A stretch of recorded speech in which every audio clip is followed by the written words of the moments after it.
Fala Gamer, Pedro aqui, seja muito bem-vindo aqui ao canal de animes. E hoje você vai ver, e se Luffy aí se tivessem despertado suas Akuma no Mis? O que teria acontecido? É isso que você vai ver agora. A Guerra de Marineford é um dos momentos mais marcantes de One Piece. Seu pai sabe disso, a minha mãe sabe disso, todo mundo sabe disso, não é mesmo? E foi ali que a gente viu o auge da marinha, os Yonkou se movimentando e os supernovas criando asinhas ali. A conhecida pior geração de One Piece. Mas se eu te dissesse que dois personagens ali tivessem um grande potencial de acabar com a marinha inteira?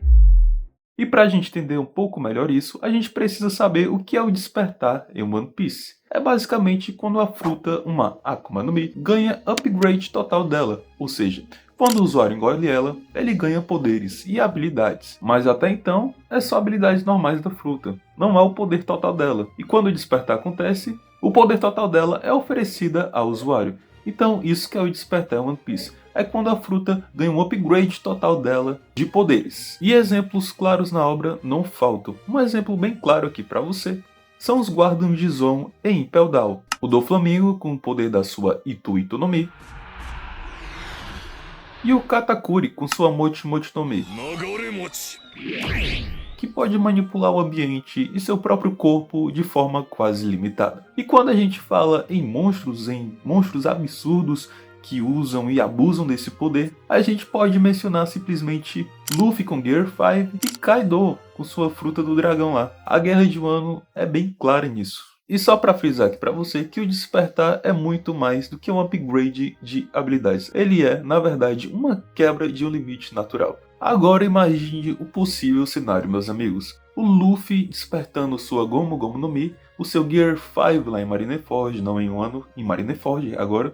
E o Ace, tomado pela fúria de salvar seus companheiros e salvar sua própria pele, ele desperta a sua Mera no Mi. O que não teria acontecido nesse lugar. Simplesmente Marineford se tornaria um verdadeiro inferno de fogo e látex. Agora imagine, senhoras e senhores, o Ace com sua fruta totalmente despertada, no qual ele poderia manipular o fogo em escala ambiental.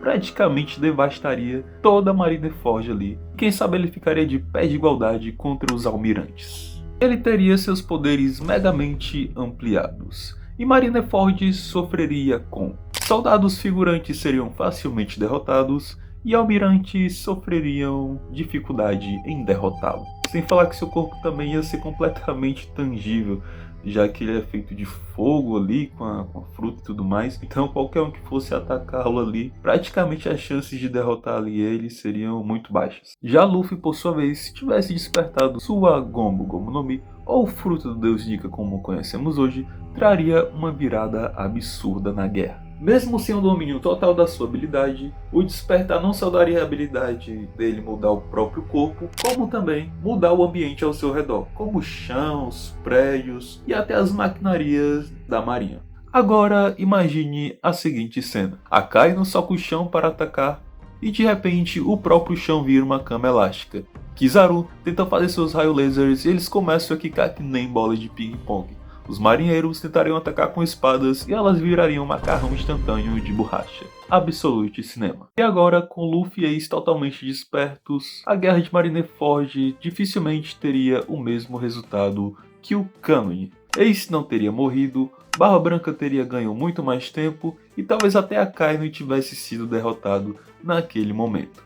E com certeza a marinha sofreria uma grande humilhação pública por deixar todos eles escaparem facilmente. Com Luffy e Ace despertos não tem pra ninguém. Isso provavelmente deixaria Sengoku com uma crise existencial. E o equilíbrio cairia muito antes do cânone, com a marinha aqui e os piratas lá em cima com a moral elevada. E os jornais do dia seguinte seria mais ou menos como: Guerra de Marineford, marinha derrotada por borracha e fogo. Almirantes pedem manual de como lidar com desenhos animados. Quais as consequências para o futuro dessa história? E se Luffy e Ace tivessem despertado suas Akuma no Mis e tivessem saído de boa ali de Marineford? Eu te digo que se Ace sobrevivesse, as consequências estariam mais pro futuro, porque se Ace sobrevivesse, a jornada do Luffy mudaria completamente. O impacto emocional, por exemplo, da morte do Ace foi o que levou o Luffy a treinar 2 anos com Rayleigh para tentar alcançar o seu maior objetivo, que era ficar muito forte. E aqui fica alguns questionamentos. Sem essa perda, será que Luffy teria tido a mesma motivação?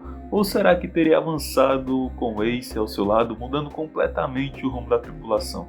E mais, se Luffy revelasse seu despertar em Marineford, sua ligação com Nika poderia ser descoberta muito antes. Isso atrairia muito a atenção do governo, adiantando os eventos futuros. Ou seja, tudo que estamos vendo hoje não aconteceria. Basicamente a gente veria tudo de um pouco já lá em Marineford. E quem sabe One Piece não teria alcançado esses mais de 1000 episódios. Uns 600, 700 por aí. E no fim, se Ace e Luffy tivessem despertado lá em Marineford, não estaríamos falando de Guerra Perdida. E a gente não veria toda essa grandiosidade que a gente está vendo hoje em dia, como Egghead e a Ilha de Elbaf. A gente não veria tanto essas coisas hoje em dia. E convenhamos que seria bem anticlimático se finalizasse ali em Marineford, o Luffy se transformando ali em borracha e metendo o P ali nos Goroseis ali, transformando tudo em borracha e assim por diante, derrotando todo mundo ali junto com Ace. Seria bem anticlimático assim da parte da história. E é por isso que Oda é gênio, por não ter antecipado essa guerra lá em Marineford. Então o Ace de base foi um acerto, assim por assim dizer, porque poderia ter várias formas dele finalizar ali também o Ace, né? Poderia ter ficado vivo e a história poderia ter continuado como a gente viu hoje. Bom, e é a ausência desse despertar que faz a obra ficar tão grande. E eu separei até uma frase aqui para vocês que eu achei muito interessante. Olha só, a ausência do despertar foi um lembrete de que Luffy ainda não estava pronto, que One Piece ainda tinha muito caminho para percorrer e muito choro para causar nos fãs também. Ou seja, Luffy não estava pronto, Ace também não estava pronto e a história tinha que seguir como tinha que seguir, porque senão não veríamos muitas coisas interessantes como a gente tem visto até hoje em dia. O despertar que nunca veio. Luffy e Ace se despertam em Marineford é um dos maiores IC da obra. Isso mudaria não só o resultado da guerra, mas também o rumo de toda a história. Teríamos poupado uma fortuna em lenços de papel, Ace estaria vivo fazendo churrasco para os chapéus de palha e Luffy provavelmente já seria o rei dos piratas, ou pelo menos o rei da borracharia. E contudo, já dito, essa é a prova de que Oda é gênio. Ele sabia que não era a hora, o despertar precisava vir no momento certo, porque senão One Piece perderia um de seus maiores momentos de impacto. A derrota de Luffy, a morte de Ace e o amadurecimento da nova geração. No fim, esse despertar nunca veio porque Oda sabia que ainda não era o momento. E é justamente por isso que imaginar esse si é tão fascinante, porque mostra o quanto cada detalhe em One Piece foi cuidadosamente planejado. Bom, e esse foi o IC. E se Ace e Luffy tivessem despertado suas Akuma no Mi durante a guerra de Marineford? Então, se você já chegou até aqui, deixe seu like, se inscreva no canal, compartilhe esse vídeo para mais pessoas que gostam desse tipo de conteúdo, porque não só ajuda o canal a crescer, como ajuda também esse vídeo a ser compartilhado para várias pessoas que gostam desse tipo de conteúdo. Então, muito obrigado e até a próxima.